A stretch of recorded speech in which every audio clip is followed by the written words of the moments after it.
Recentemente eu gravei um vídeo aqui para o canal falando a respeito dos músculos respiratórios. Quais são os músculos da inspiração, quais são os músculos que atuam na expiração, no caso dela ser forçada. E eu sempre enfatizo aqui no canal, se você já assistiu os meus vídeos, você vai saber que nas crianças e nos neonatos, tudo é muito diferente dos adultos. As crianças não são simplesmente adultos em miniatura, elas apresentam características muito particulares que fazem tudo acontecer de forma bem diferente. Mas e aí, será que os músculos respiratórios de neonatos e crianças atuam da mesma forma que nos adultos?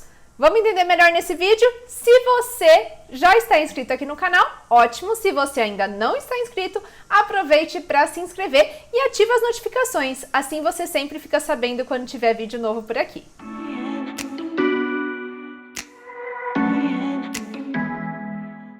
Eu sou Letícia Campos, sou fisioterapeuta, especialista em terapia intensiva neonatal e pediátrica, e nesse vídeo eu quero conversar um pouquinho com você a respeito dos músculos respiratórios em neonatos e crianças, especialmente em neonatos que vão ter algumas características particulares. Nós falamos nos últimos vídeos que o diafragma é o principal músculo que trabalha durante a inspiração. Nos neonatos e crianças, obviamente, isso não é diferente. E ele tem um papel ainda mais importante, porque os músculos intercostais, que ajudam em uma respiração tranquila, os intercostais externos, no caso da inspiração, eles ainda são pouco desenvolvidos nos neonatos, especialmente nos neonatos que nascem pré-termo. Então, tudo vai ficar a cargo do diafragma. Mas eu costumo brincar que o diafragma é um coitado nos neonatos. Por quê? Ele trabalha sozinho praticamente, sob uma condição nada favorável para ele. Por quê? Nós temos várias questões biomecânicas, várias questões estruturais que fazem com que o diafragma tenha uma certa desvantagem. Na criança saudável, quando está tudo bem, isso não é um problema. Funciona naturalmente, normalmente. Agora, se existe uma patologia respiratória associada, se existe um aumento do trabalho respiratório, essas características vão ficar mais evidentes. E aí é muito mais fácil desse diafragma ser prejudicado e até mesmo entrar em uma fadiga mais rápido.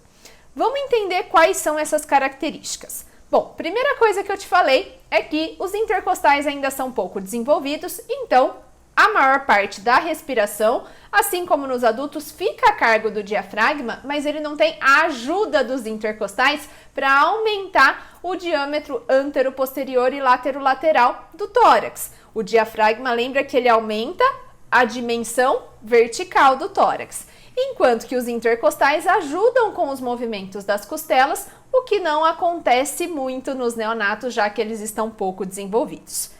E vamos lembrar que nos neonatos, as costelas elas estão mais horizontalizadas, diferente dos adultos que têm um formato mais arqueado das costelas. Se a gente pegar um raio-x de um neonato e de um adulto, fica fácil da gente diferenciar quem que é o neonato, quem que é o adulto, justamente pela posição das costelas. E o que isso tem a ver com a contração do diafragma? Pois bem, o diafragma ele se insere nas últimas costelas. Quando o diafragma está relaxado, ele tem um formato de cúpula. E quando ele contrai, ele se retifica. Agora, se nos neonatos as costelas são horizontalizadas e o diafragma se insere nas últimas costelas, isso significa que o diafragma também parte de uma posição mais horizontalizada. Então, ao invés de ter o formato de cúpula, ele tem relaxado, ele está numa posição muito mais horizontal. E quando ele contrai, ele acaba tendo menos força de contração, menos amplitude de movimento, por conta das costelas serem mais horizontalizadas nos neonatos e crianças pequenas. Mas será que é só isso que prejudica a função do diafragma? Não é só isso. Além dele já partir de uma posição mais horizontalizada, a gente tem uma outra condição importante que é o conteúdo abdominal. Quando o diafragma contrai, ele rebaixa. Isso significa que ele empurra o conteúdo abdominal, que nos neonatos é maior. O conteúdo abdominal de neonatos é aumentado em relação a crianças maiores e adultos.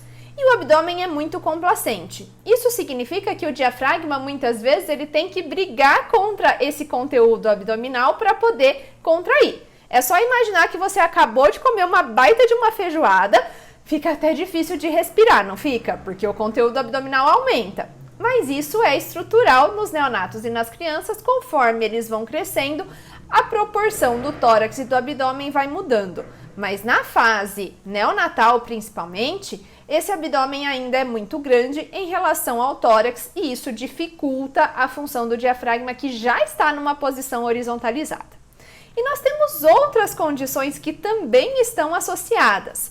Por exemplo, o recém-nascido ele passa a maior parte do sono em sono REM.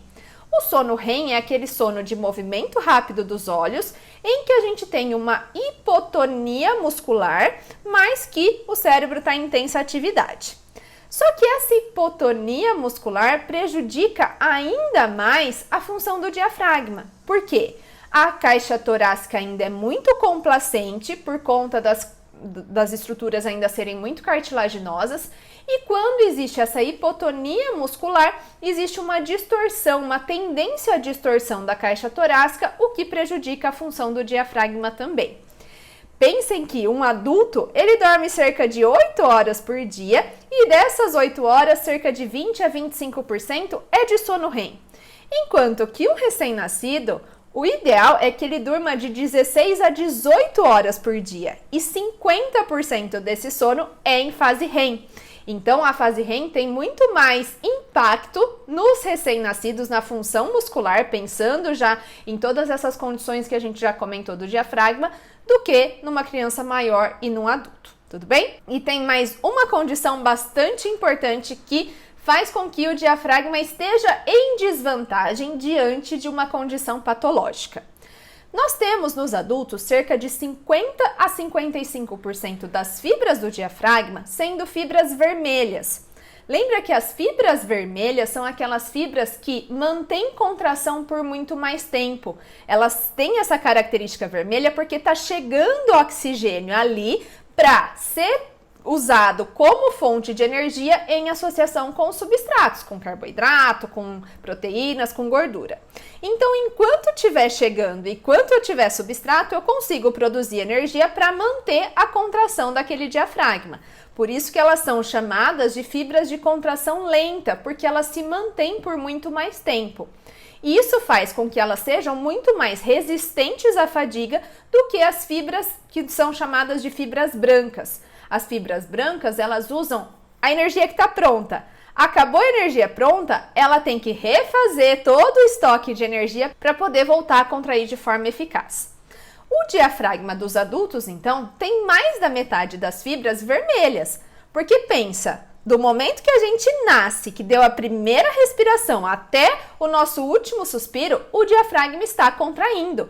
É um músculo que não pode parar de contrair. A menos que o paciente esteja sob anestesia geral, esteja com bloqueador neuromuscular, o diafragma deve estar trabalhando para que ele mantenha a sua função respiratória, que, claro, é vital.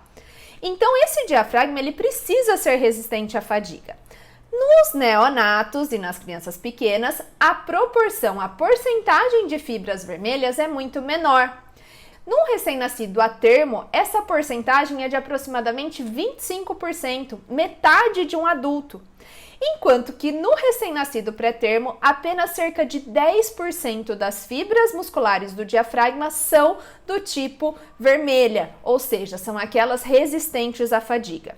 Isso significa que qualquer trabalho imposto a esse músculo, qualquer trabalho imposto à respiração, faz com que esse diafragma tenha muito mais chance de fadigar do que numa criança maior e num adulto. Agora junta todas as características que a gente já falou. O diafragma, ele parte de uma posição horizontalizada, o conteúdo abdominal do neonato é muito maior, as fibras são pouco resistentes à fadiga, o neonato fica muito mais tempo em sono REM, que tem uma hipotonia muscular importante, distorce caixa torácica.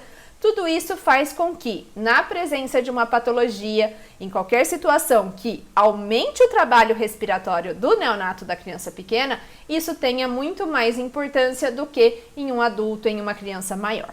Tudo bem? Então, espero que você tenha entendido que os músculos respiratórios de neonatos e crianças pequenas são um pouco diferentes do que os músculos respiratórios de crianças maiores e de adultos. Se esse vídeo te ajudou, se você gostou, deixa aqui o seu like e eu te vejo no próximo vídeo. Até mais!